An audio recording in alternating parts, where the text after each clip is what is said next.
Hey y'all, it's Holly. So, I'm finally ranking all the James Bond movies. So, first off, um, the non-canon ones are going to be at the bottom here. They're honorable mentions. That's said and done. Um, with that said, the comedic Casino Royale, the 70s, 60s one, the one with David Niven and Woody Allen, bottom. That's the worst. Just above that is probably going to be the made for TV one because that one's the Peter Lorre version of Le Chiffre is pretty good. I do like that. Um, and above that, and if it was a real ranking, it would be maybe not 20, but like 22 or something, maybe 21. I don't know. Sorry, I need this. Uh, um, but the Never Say Never Again is like if I was really having them in there, it would be above Thunderball. But let's get into the actual list. Sorry, I do have a slight cough again, but hopefully it doesn't affect anything. Anyway, before we get too far in, I do appreciate anyone, who watches my stuff, likes it, all that jazz. I do appreciate y'all. Um, but to new people, to old people, whatever, please do this channel a huge favor and continue to like, continue to comment if you've left a comment or feel like you want to leave a comment. If you find out that you're not subscribed, please subscribe. It's rather easy. You just hit that little button that says subscribe. If you are subscribed or not subscribed either, once again, hit that notification bell. I've been doing a lot more stuff that's not just James Bond, and I will be doing more stuff that's not James Bond, especially after this. So, without all that out of the way, let's fully begin with the list. Uh, so,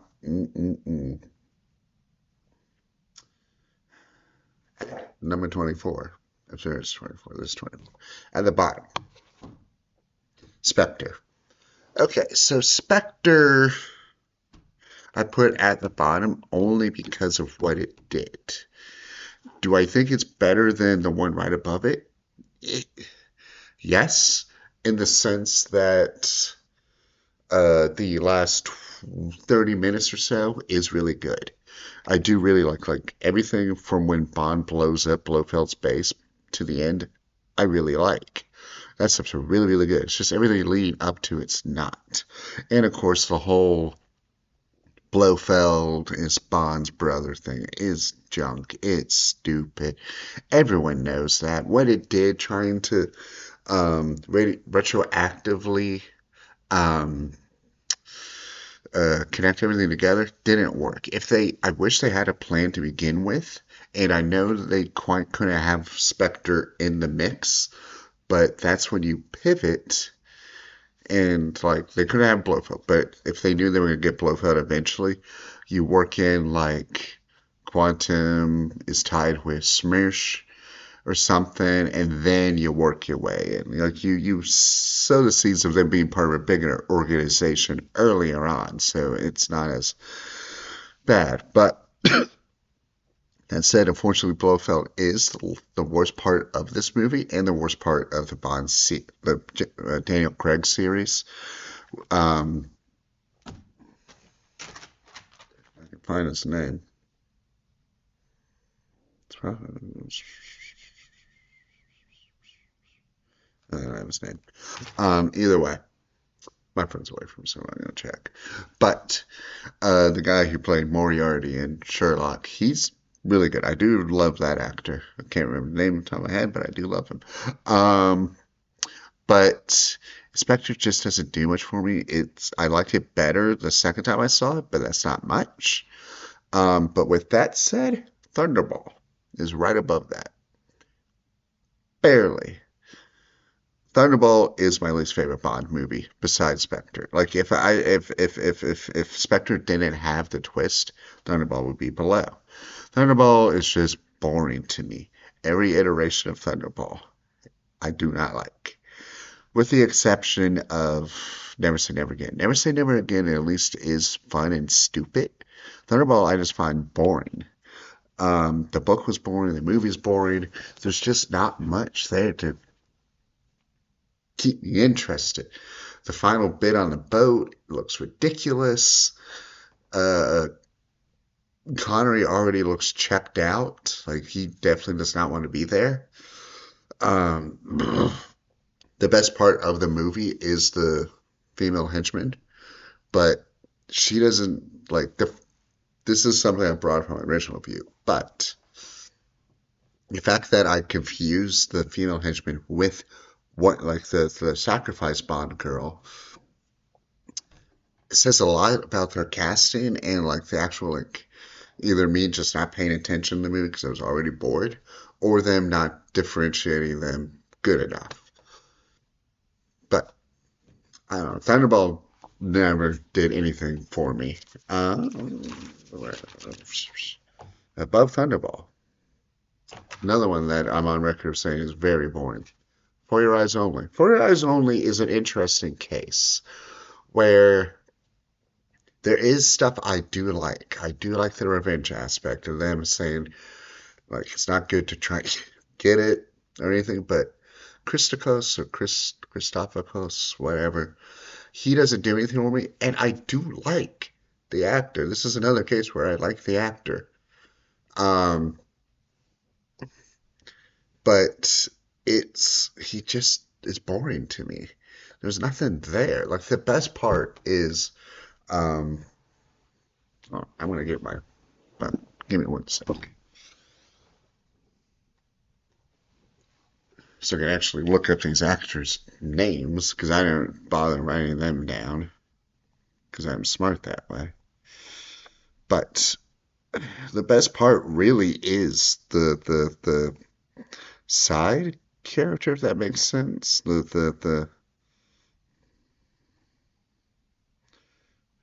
Um the helper, if that makes sense. Milos Colombo, played by Topol. He's the best part of the movie. He has fun. He's good. I like his any scenes he's in. But yeah, Julian Glover as Christokos doesn't do much for me, and I like Glover um, because he's in the second best, in my opinion, Indiana Jones movie, and he's in the best Star Wars movie. But it there's nothing there. I just don't care. Like the best thing I could say about it really is that it influenced a mildly funny uh bit in a Archer episode. That's all I got for you, where Archer's trying to rebuck the advances of the ice skater, which happens in this too. It's just nothing for it for me. It continues the trend that I hate upon is skiing scenes and snow scenes.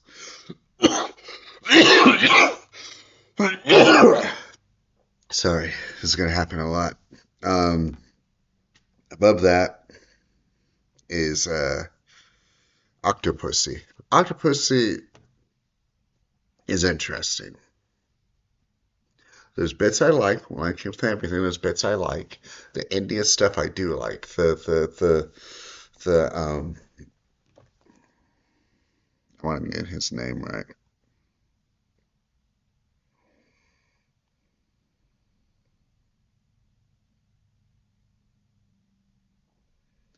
VJ is great. VJ is good as himself, so he's good.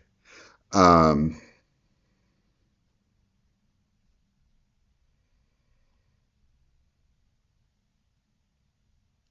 but the real person good in this is Saturn. Like the people who helped Bond within India are really good. I would love to see them come back. Like those side characters are really fun. Once again, this also does continue the trend of me liking any movie that has Golgo in it, because I honestly really do love their relationship, Bond and Golgo's. And that's another bit I did like with For Your Eyes is Golgo returning again, and that last little bit. And they do handle Maud Adams as better in this than she did with Golden Gun, but it's still weird to me, and I brought this up in the initial review. It's still weird to me that they did it so early that we had the same actress who played a Bond girl come back as a different Bond girl. Um, it's odd to me because, like, yes, she does die in Golden Gun, but I feel like they just waited a bit. It's like, oh, okay. I know you're giving her a second shot, but why so soon?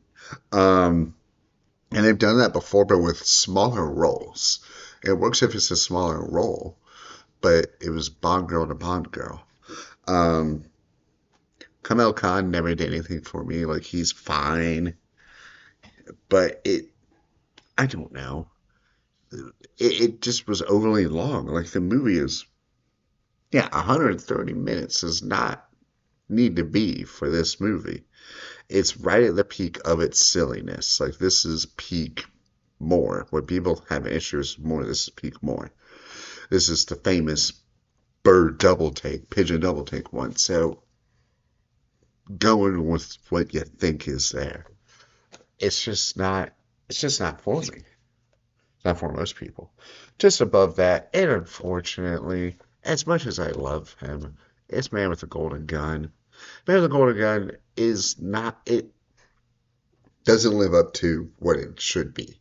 When you have a villain played by Christopher Lee, and yes, he does get two really good scenes, but that's it. Like the two scenes he has is him talking to Bond about his time in the circus while watching the boxing match, and then his time at the table, saying like we're both alike, we can work together. I just wanted to kill you because you're awesome. But beyond that, he doesn't do much. Like it's just doesn't fit his character that he's like, I've been on World Domination. I have all these crazy things down in my basement. It's like nitrogen and stuff. It's like, but why? Why do you have these things? Why couldn't you just be a cool assassin? You don't need to go any further. I got this beam, this laser beam that does the same thing. I was like, powered by the sun. Why? It just raises too many questions, to quote one of my favorite Batman movies. Um, I don't know. Golden Gun just feels like, especially after like Live and Let Die, it just doesn't flow right for me.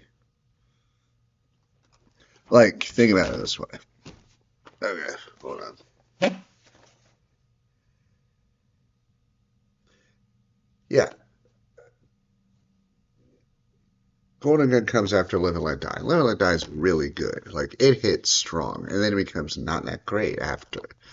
It's stuck in the middle of a fun, really good one, and one that most people like, being Spy Who Loved Me, which I'll get to. But it's stuck between those, plus then fall like after that, after Spy is Moonraker, which is another classic one, another really fun one. It falls to the wayside. Beyond Christopher Lee, there's not much there. Even the book is better, but the end fumbles again. Um, so that one I have at 21. No, that one I have at 20. Sorry. At 19. I I put this higher because there are stuff I really do like with this. And that's Diamonds Are Forever. Diamonds Are Forever is my least favorite Sean Connery one. Yes. But it and the silliness is bad. Like the comedy in it is bad. Like Connery can't pull off this silliness, but there's something there that I can't look away from. There are glimmers of something good. I do like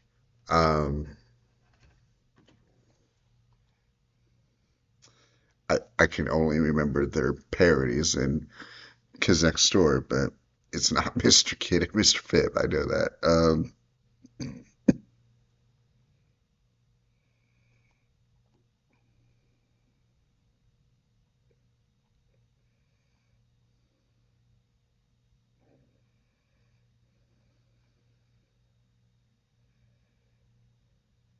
Oh no, it was Mr. Kid. Yeah, Mr. Kid and Mr. Wint.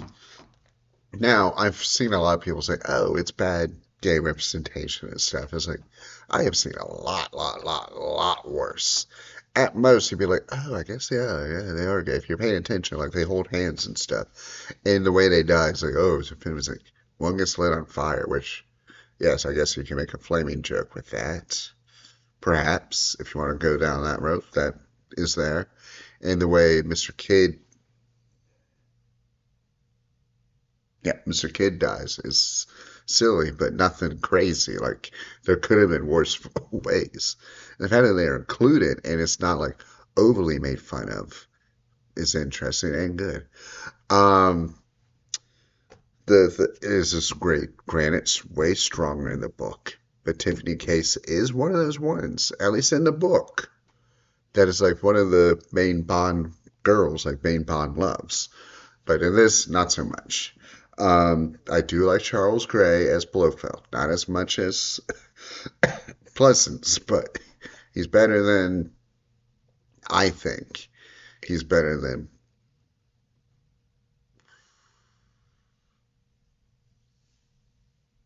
I can't remember his name.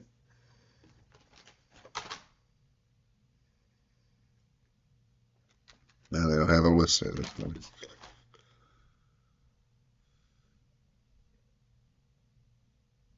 Christoph Waltz. There we go. It's better than Christoph Waltz. And Charles Gray dressing up as a woman is funny to me as a Rocky Horror fan, but it's just I think there's glimmers of something there. There really is, and that's why I put it higher because there is something entertaining, something of value to get out of it. Plus, seeing Jimmy Dean is funny. Um, After Diamond stuff, and I'm sorry to all those that love it, but I I don't know. Um, Spy Who Loved Me. Now, here's the thing. Spy Who Loved Me could be really good. There were some really good shots, some really good cinematography. The relationship between Bond and um,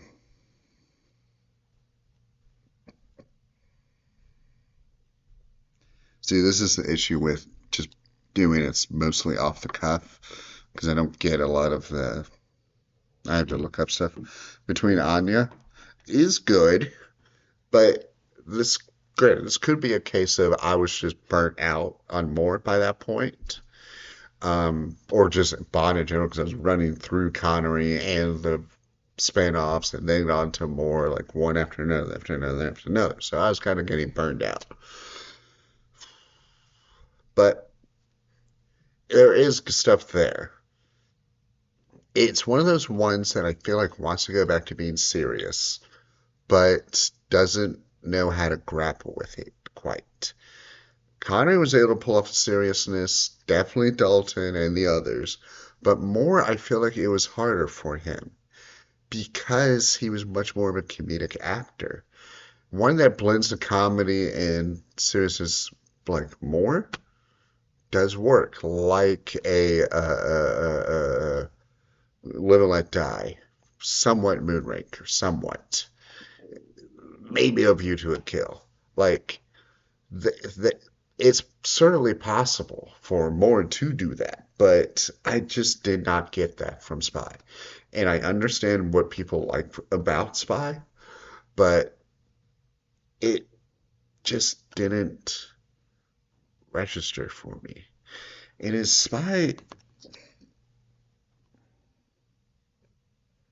Spy Who Loved Me. Oh my God.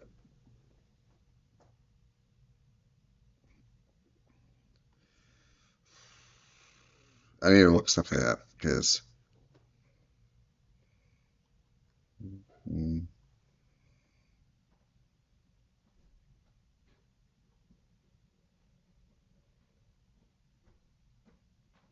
all right, that's an View to a Kill. Okay, never mind then. That's a View to a Kill. No, it isn't.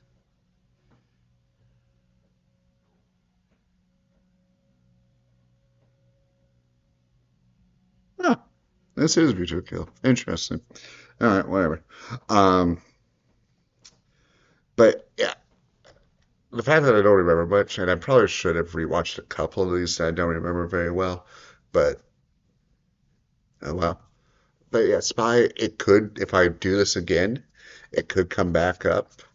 But I do like the other ones a bit better. Barely edging out Spy at 17. Casino Royale. Casino Royale definitely is one of those ones that does have a lot of merit. It is well directed. There is good action. There is good stuff. But I did find it very boring. It is my like second least, obviously second least favorite Craig movie because there's just not enough to keep me interested anymore. When I was younger, yeah, sure. But like seeing them play poker again and again and again, it's like, oh my God, you had all your best action in the beginning. I've gone through this before. If you've seen my review and my Craig ranking reviews, you know all my complaints. That said, it is a way better made movie than everything below it, and which is why I have to put it up there. It is unarguably a good made movie. Like it is probably one of the better made Craig movies or Bond movies, for sure. But in terms of stacking it up with all the other Bond movies, I don't think I could put it that high. 17 is good, but it's middle of the pack good. Um, Above that, Skyfall. Once again, I'm probably angering some people, but Skyfall, beyond the really good acting and good directing, doesn't hold for me. I went once again went over this, but it wants an emotional payoff that the I mean, it wants an emotional payoff that the movies I don't feel like earn because the M that the Craig movies have are not the same as the M that the Brosnan ones had. So, in terms of like audience perspective versus character perspective, characters which had two movies, well, technically three movies to work with her. But if it was the same M through the whole thing, fair enough, perfect. But it doesn't work. Plus, Silva's plan is silly. His motivations are stupid. Like you betrayed me. Like your pill didn't kill me. He's like, okay, that's the fault with the pill maker. It's not technically M's fault. Um, Plus, your play relies heavily on coincidence and luck. But besides the point, uh, it's at 16 for me. Um,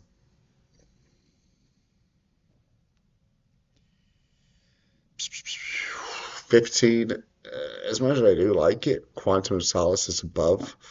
Quantum of Solace does have a lot going for it. Quantum of Solace, I do think, is the better version of For Your Eyes, where it deals with the revenge bit. Revenge does come up a lot within Bond, and this one is one of the better ones for me. Um, Plus, the whole thing, it's more of a classic Bond villain. He doesn't do anything special. Like, he doesn't need a full crazy plan or anything. It's just, I want a bunch of money and control water. Like, that's good. There is issues with it for sure. The the oil callback to Goldfinger. I was a gold member. Uh, but it's a little stupid. But like him having to convince him that he's still being on the case for it after the fact, that he's not going rogue, or that he needs to do it rogue, like all that's good stuff. It thing that holds it back the most really is just the poor direction when it comes to acting, or not the action. The action is really bad. Like that's a given. And if you move past that, there is something there. But whatever. This one is really going to ruffle feathers. This whole list is ruffling feathers, probably, but maybe not once I get to like the top five, perhaps. But Gold Goldfinger is 14. Goldfinger at 14 is understandably going to make people upset, but I feel like I saw it way after the hype. Way, way, way. The hype has made this movie. I'm tired of seeing my reflection. I'm taking this off. The hype has made this movie like insane. Like people are like, it was one of the best. Yes, it set the template for a lot of the classic Bond stuff, but setting the template doesn't mean you did it best all the time. Um, I feel like, especially in comparison with the book, I do like the book a lot more. But in comparison with the book, it's not as good. It's I don't,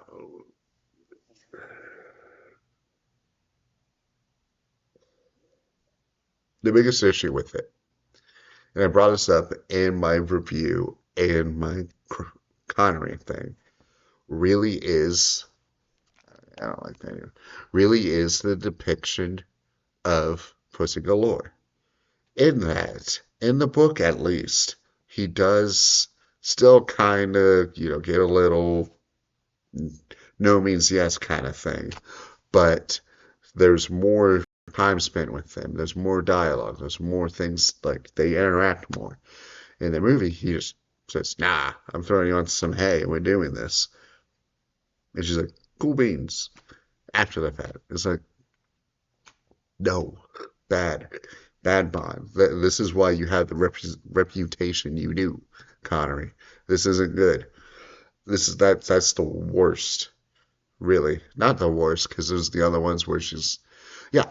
Once again, that makes it worse because she has a past of like, oh yeah, my mom was like a prostitute and she made me join in too. And the guy said, "It's like, and then your solution to solve her hatred of men is to do that." It's just, oh my God. I don't think it aged well. That's his biggest issue. I don't think it aged well at all. And it's its status as one of the best does confuse me because I don't think it's as good as everyone's saying. I don't want to go on a soapbox, so I'm moving on. Above that, View to a Kill. I know that it's controversial. All this is controversial. But I'm losing my voice and I'm kind of trying to rush through these now. Um, but View to a Kill had something that a lot of Bond movies, with more especially, he didn't have a really good villain and a excellent sidekick, like side villain.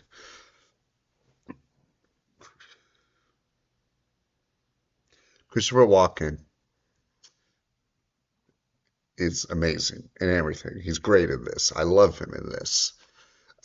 Grace Jones, amazing in this too. Both of them, great. Morris seems to at least been picked up a bit. Like this is his last one, and he's definitely physically tired. And you can tell a little bit of checkout, but he's still having fun. This is like more like one last hurrah kind of thing. Like I'm gonna put a little bit more into it. Not much more, but I'm gonna put a bit more into it. Um, but I did have fun with this. This was one I'm like, oh, I really like this one. The opening song's great. This is fun.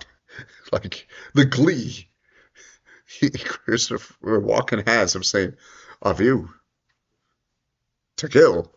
It's great. He's a complete psychopath. The part where he's killing all of his men in the mine, wonderful. Like, most villains don't do that. They'll, like, blow up their base when their men are there, or may, like, throw a couple to some sharks or piranhas or something. But all of them? Ah, that's wild. That's great. It's good. Go watch it. No. Well, maybe after this, go watch it. But at 12, Moonraker. Wait, no. Sorry. Reverse. Reverse that. Not Moonraker. I've seen this. GoldenEye. GoldenEye is 12. Right. So, once again, if you've seen my original review and my ranking of the Brosnan ones, GoldenEye, I feel like, has a inflated praise because of the video game. Without the video game, I don't know if this is going to be as high up for everyone. Is there a good introduction for him? Yes. Do I think the next one's a better one? Absolutely. Um, do I think Alex Trevelyan's plan makes sense or his motivations? No, not at all. They're stupid. It's like, my parents died in the war. I hate Britain, so I joined up with them and did all this stuff. It's like, okay, so, but why frame, why get involved with Bond and all this? Just, why are you blaming Bond for this mistake? He assumed you were dead. He just blew up the base earlier because he thought you were dead. Makes sense. It does not. But Famke Janssen is amazing. She's perfect. She's the best part of the movie. Her as Onatop's the best thing about this movie, bar none. She's amazing. Love her. But it's not enough to save the movie. I just feel like it wasn't like it drags for me a little. His plan doesn't make any sense. The action scenes are good, but like there's not enough push behind them for me. There's nothing like they're pretty to look at, but that's about it for me. Um, but GoldenEye is good, but like it's 12. 12 is right close to being in the top 10 for me. Most of pretty much all of Brosnan's, as you've seen, is up there for me. But circling back at 11 is Moonraker. Moonraker is what I define as the classic super template of Bond. It is the one that has influenced probably the most amount of parodies because of the moon thing. Like, how many space Bond stuff has been made fun of because of this movie? Austin Powers 2 is mostly this. Um, and that's great. Drax is good. Drax is better in the book, but this book, the movie version of Drax, is also really good. I do like Jaws' turn to babyface. I do like that. That's fun. He's like, look, I got a woman now. She's great. She's tiny and cute. Tiny in comparison, but whatever.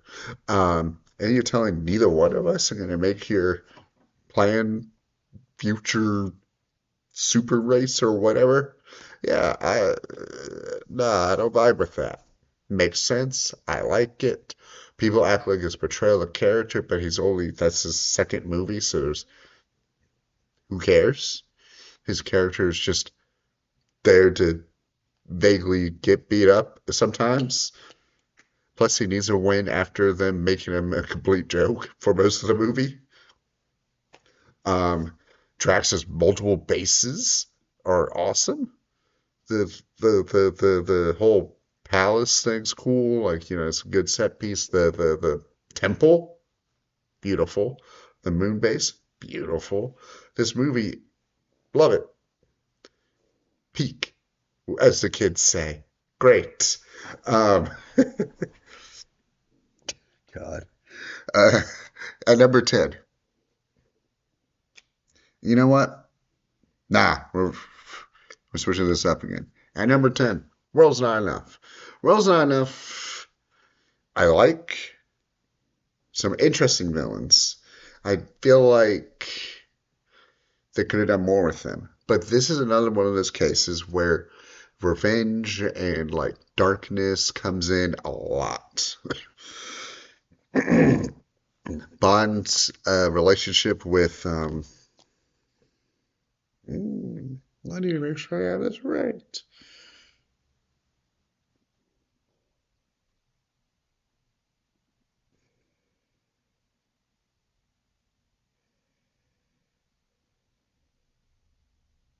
No, no, the world's not enough. Bond's relationship with Elektra is really good. I do really like that.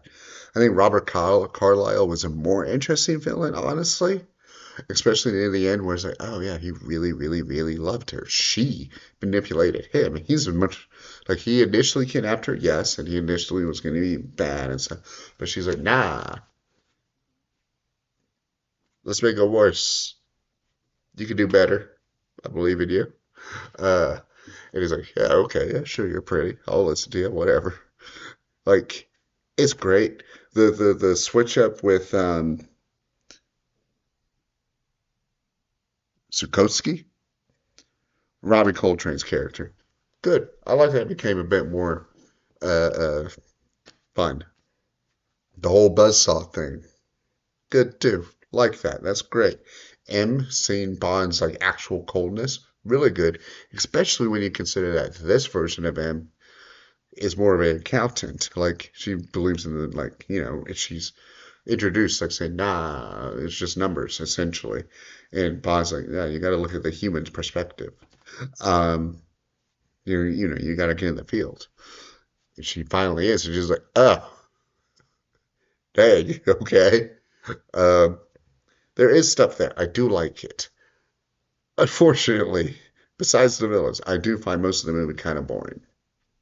Besides some of the callbacks and some little like Easter eggs and stuff. Besides, also some good action scenes. The villains don't do much for me. Besides all that, I mean, the villains do most of the heavy lifting. I mean, um, which you'll find with a lot of the Bond movies, where the villains do the heavy lifting. Um, but it's still number 10. Number 9. Tomorrow Never Dies. I do really love Tomorrow Never Dies. Tomorrow Never Dies is the best made of the Brosnan movies. Um, it has a really good villain. I love Jonathan Pryce's villain. Um, him as even when I saw the movie, I kept forgetting his stupid name. Um,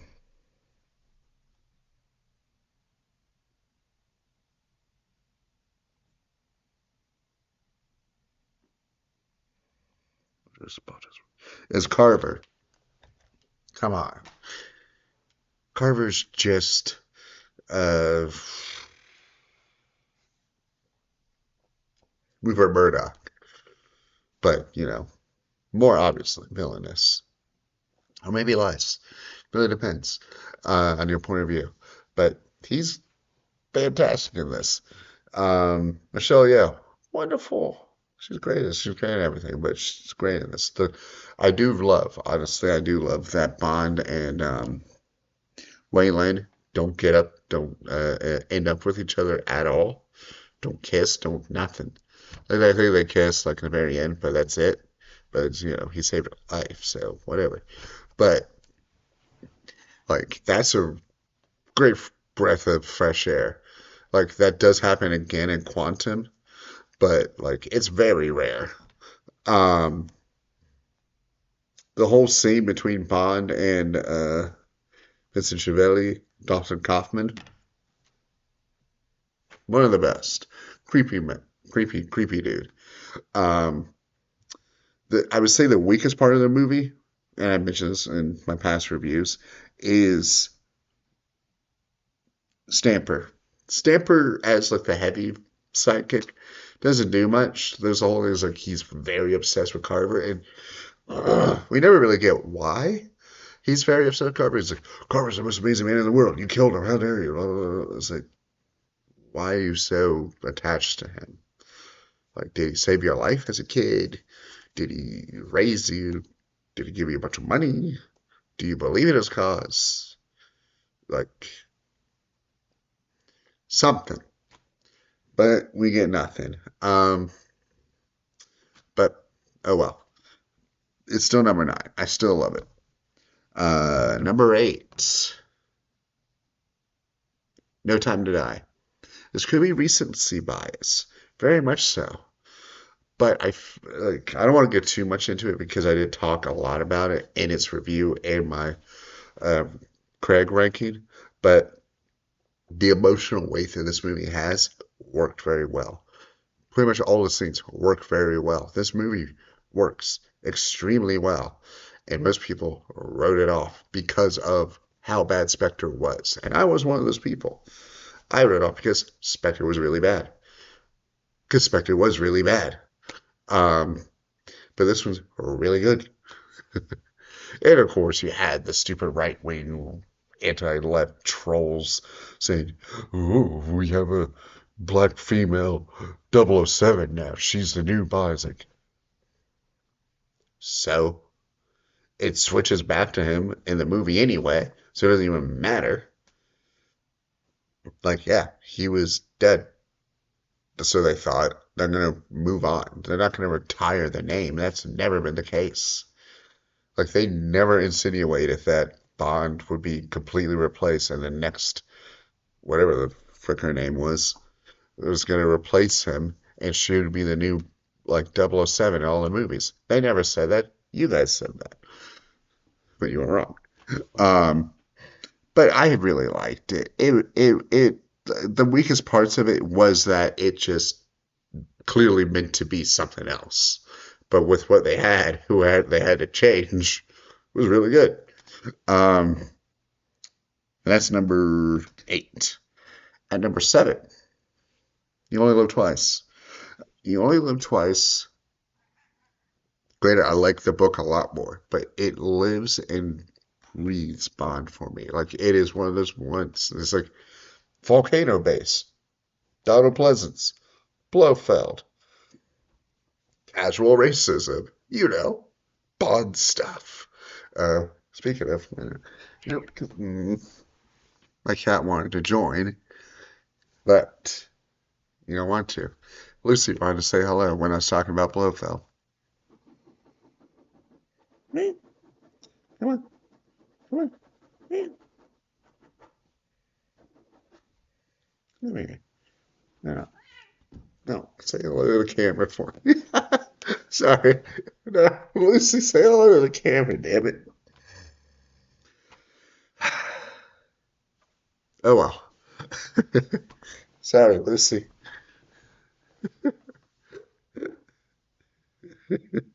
Don't be mad at me in the comments about how I try to pick her up, okay?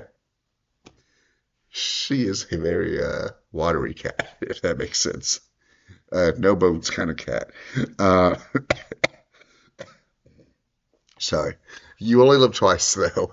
I do like a lot. Donald Pleasance, of course, steals the show. Uh, the whole stuff in Japan is bad with the all that is bad. Um, it's not as bad in the books. Like not as bad as the books. I mean, still bad. Charles Gray is fun always to see, even if it's just a bit part. See, this is what I meant. Like he was like in Diamonds, but then he appears in this, but it's there was some time in between, so it was fine, whatever. And he's a bit part of this, um, but whatever. I like You Only Live Twice. I need to move on because I've got nothing else to say at the moment because I'm blanking. Anyway, Live and Let Die at number six. Live and Die is my favorite Moore movie, one of my favorite Bond movies. It's the one that got me into the series, really. One of the best songs, of course. But it's great. Uh, it does have its problems. And once again, I've said this plenty of times. I can't verify, I can't speak for the representation in the movie of voodoo or black culture or anything like that, obviously. But I have seen worse versions. That's all I can say. I have seen worse depictions plenty of times. So this one that is like neutral and I can't grasp if it's good or bad is pretty good. Like for a British company who like all white writers and stuff doing their version of blaxploitation, pretty good, I would assume. Um, Excellent villains across the board. Uh, y'all took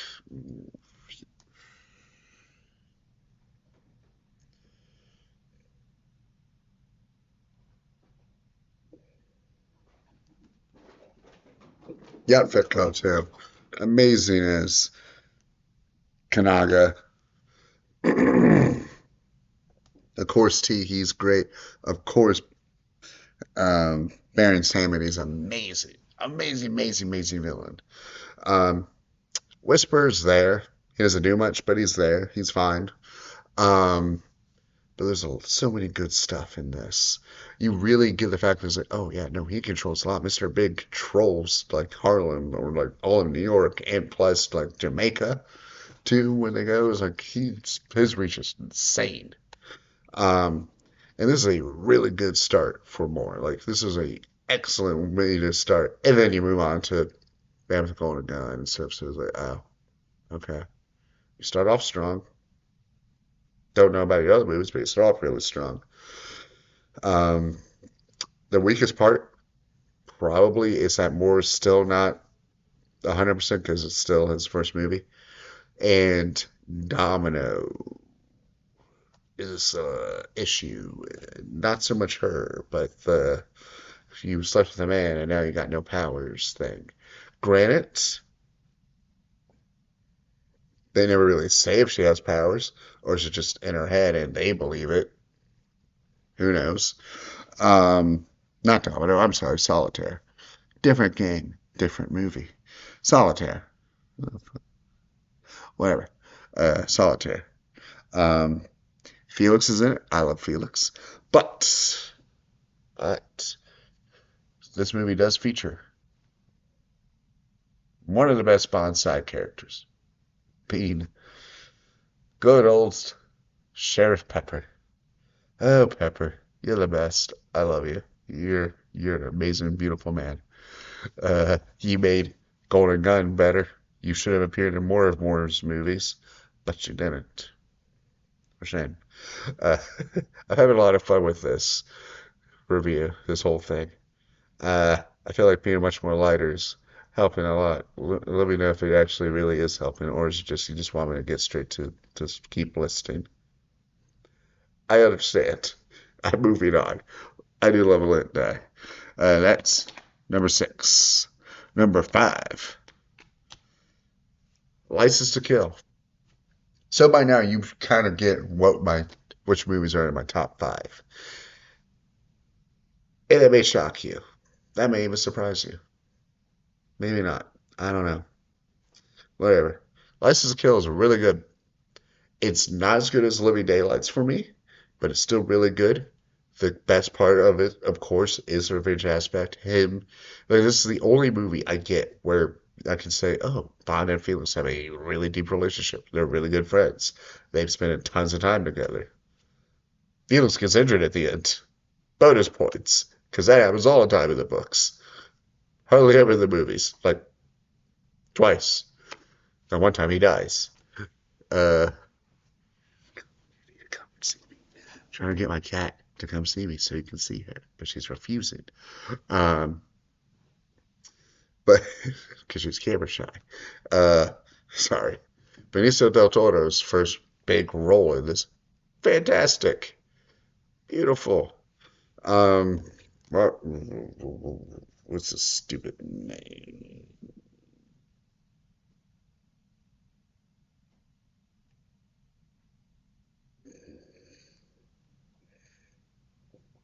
Robert Davi. That's right. Robert Davi as Sanchez. Always great. Always love him. He's perfect, no matter what. Pam Bluvier. Uh, yeah, she's fine. She's not the best Bond girl, but she's fine. Um, having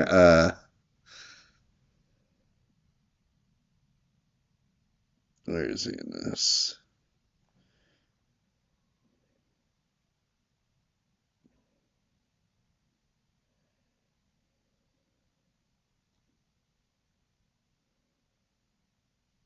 Yeah, yeah. I didn't recognize his picture. Heavyweight Newton, always fun.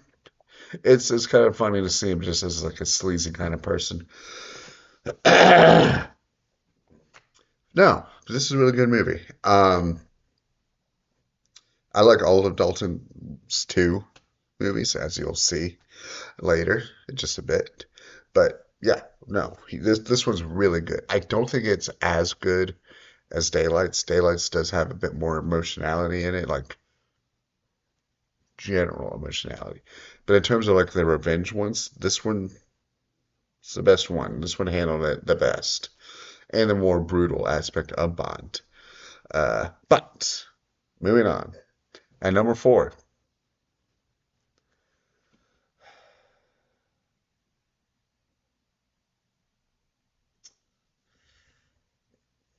number four is unfortunately um, Die Another Day.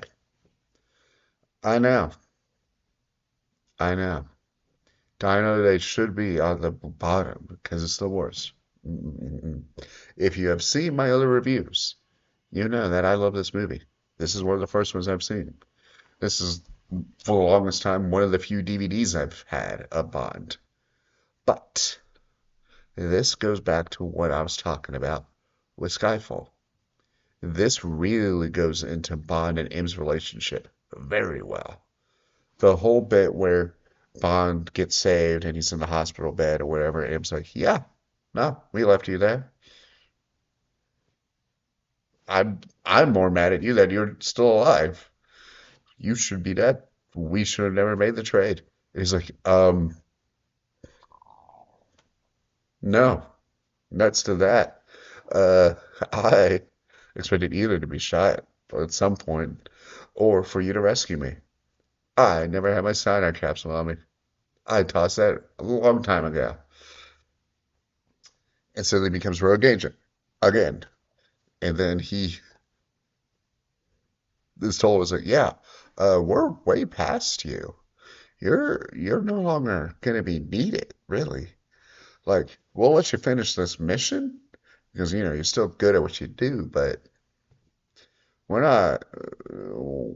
We moved past all of this, and so you see him not only grapple with that.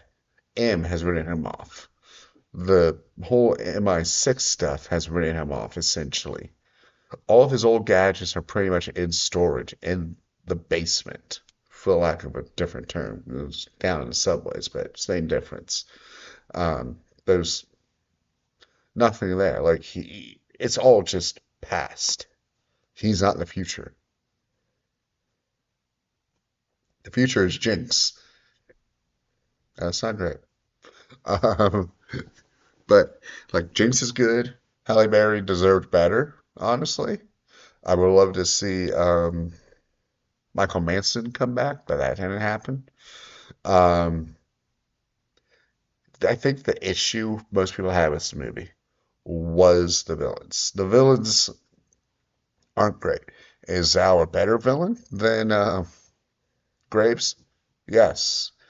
Uh, but is Graves still interesting? Also, yes. A super magnet, like ultra billionaire that's like, yeah, yeah, I'm the coolest. And I'm gonna kill everyone with a giant laser. Also fun. I love me a good giant laser. The Ice Palace, great. One of the better, rememberable, like pat like bases. Um, Yeah, no, I really like this. This one does have a lot of emotion behind it if you look past the bad CGI and the silliness. But with that said, because this is going over almost over an hour now. Wow. Um, my top three. And I'm surprised by this actually. I was surprised by this list when I wrote it out because I expected it to be much different. But number three, Doctor No. Doctor No is one of those ones that crept up on me. I watched it. I was like, this is good. This is solid. This is a solid beginning. This is a solid Bond movie. And then it sat there in my brain, waiting to come out and be like, I'm better than what you thought. I'm one of the better ones. It's like, hey, you are. You really are one of the better ones. Um, it really does have exactly kind of what I wanted in a Bond movie. A little bit of silliness, a little bit of a giant crazy scheme, some seriousness too, and Bond going about his daily life. Plus, the movie version's good, the book version's better. But the scorpion scene or spider scene, whichever which one, that scorpion scene, where the scorpion's like crawling up Bond and stuff, fantastic. Like the fact that they did this as their first one, amazing. Like Connery got off to such a great start. Whoa. I missed one. I did miss one. I knew I missed one. Okay. Everything's moved down a rung. Everything's moved down a rank. Um, Doctor Knows number four. Doctor Knows number four. Wow. Doctor Knows number four now. Sorry about that. Same things apply. Uh, I do like, once again, that they changed Doctor No's plan to just be the simple diverting missiles thing, not also selling bird guano too, because that part was silly, and that death is silly. Um, uh, yeah, I got thrown for a loop there because I forgot one. I can't believe I forgot it. Oh, that was very ironic. I'll get to why. Uh, number three is From Russia with Love. Once again, continuing Connery's really good start. This is a amazing spy thriller. Like, take out Bond. Amazing spy thriller. Yes, the gypsy scene, Romani scene, whatever scene is not great. It's the weakest part of it. But it's still entertaining, still good, still shows Bond able to connect with people, still whatever. That whole bit with that one guy,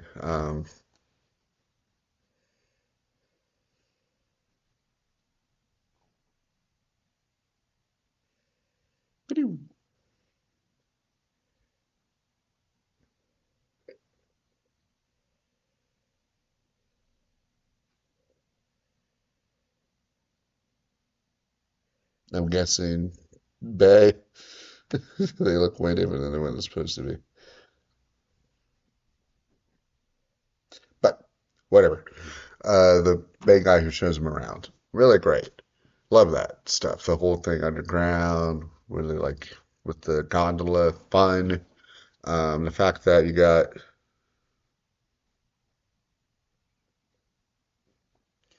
Robert Shaw in it, beautiful. Love Robert Shaw. As like the main villain, really, because it's really Rosa Klebb, but it's also Grant. Like Grant puts up such a good mirror Bond. Like they try to do the like mirrored Bond multiple times, but this is the only one that really got it. Like the train sequence, like the following sequences, all that stuff. Beautiful. Perfection. Wonderful. Um, Tatiana Romanoff, one of the better ones. Like not the best, but like still really, really good. Um, Rosa Klebb is one of the best Bond villainesses. She should have come back. They could have just made Klebb. Um,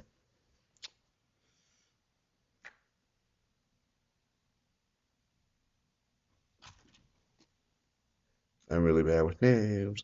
Really bad with names.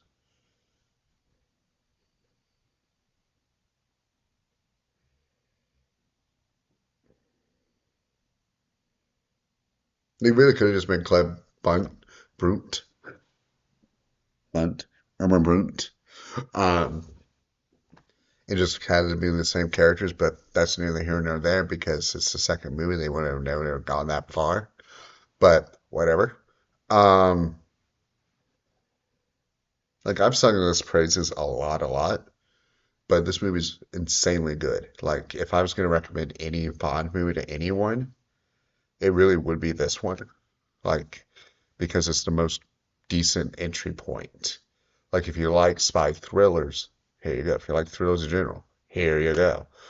Um, if you like well-directed movies, well-acted movies, here you go. Is it like the prototypical Bond movie? Not quite. Is it one of the like odd ones out that's like almost a perfect adaptation plus its own crazy thing? Yes. But this is number three, meaning we got two more. And ironically enough, the one I had forgotten to write down is on Her Majesty's. Uh, being the forgotten Bond a lot of times. The movie tends to be forgotten. But this one's very, very good. Very good. Very good. Like it has influenced so many Bond movies too. Like the emotional end. Like pretty much set the template for Craig. Like Craig's last two movies are on Her Majesty's Secret Service. And this hits all the right notes. Yes, there is the big issue of the whole casual racism with the dinner scene, but it's not as bad as others, and it's just like, oh, okay. Like it goes by, and it's not like there for very long. Um, I've seen worse. Bond's done worse, obviously, but as much as I like Donald Pleasance, Terry Savalas as Blofeld does really work. Irma Bloom, Brent, whatever, is great. Um, but Lazenby, I love Lazenby. I've gone over this a few times. Lazenby is right up there with some of my favorite Bonds. Like he nailed it, and it's a shame that he only got one. I would have been very curious if he got two. Would loved it if he got three. But what we got is what we got, and he without risking repeating myself multiple times. This movie somehow hits all the notes like you want out of a Bond movie.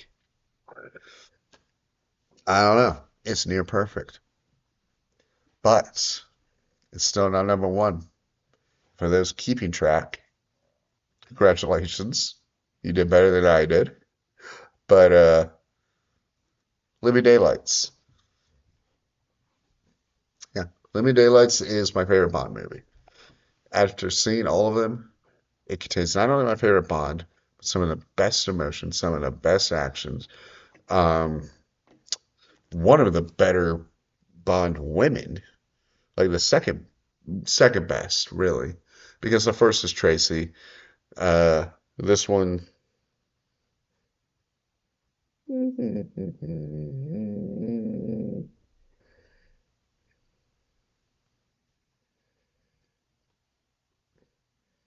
Kara. I always forget her name, but Kara's great. I love Kara. Like their relationship seems really natural. Um, Jordan Baker is really fun in this as Whitaker.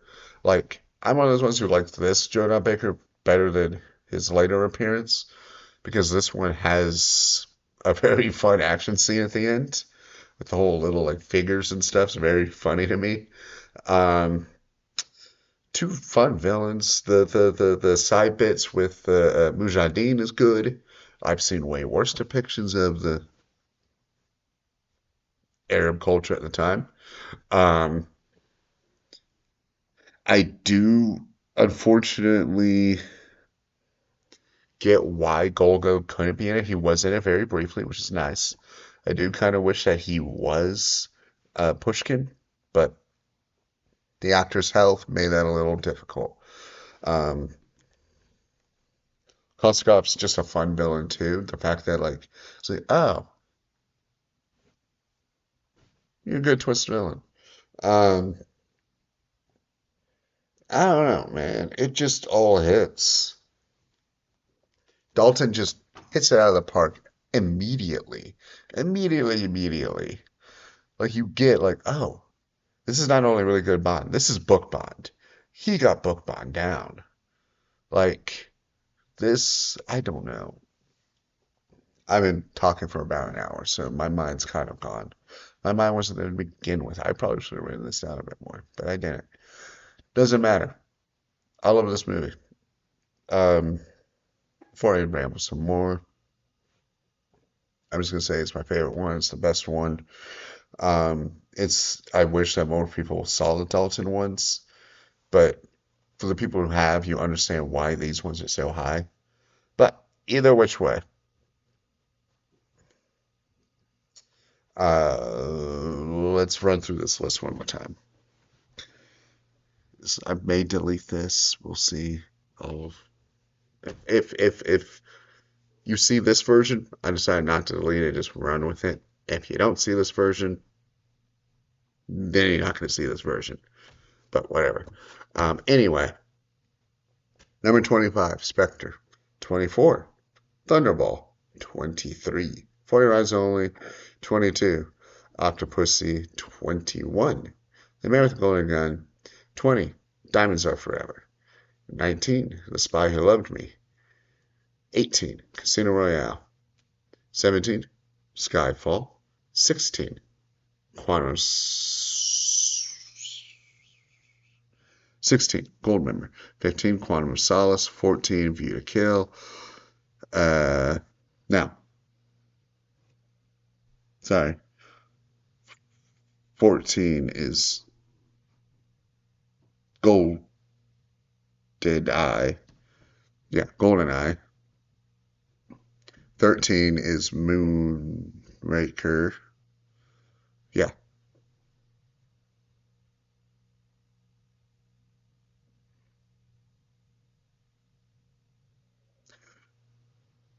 Which 11, yeah. 12 is, sorry, I'm writing this down all crazy. 12 is View to a Kill. Uh, 11 is Tomorrow Never Dies. 10 is World's Not Enough. 9 is No Time to Die. 8 is You Only Live Twice. Live and Let Die is number 7. License to Kill, number 6.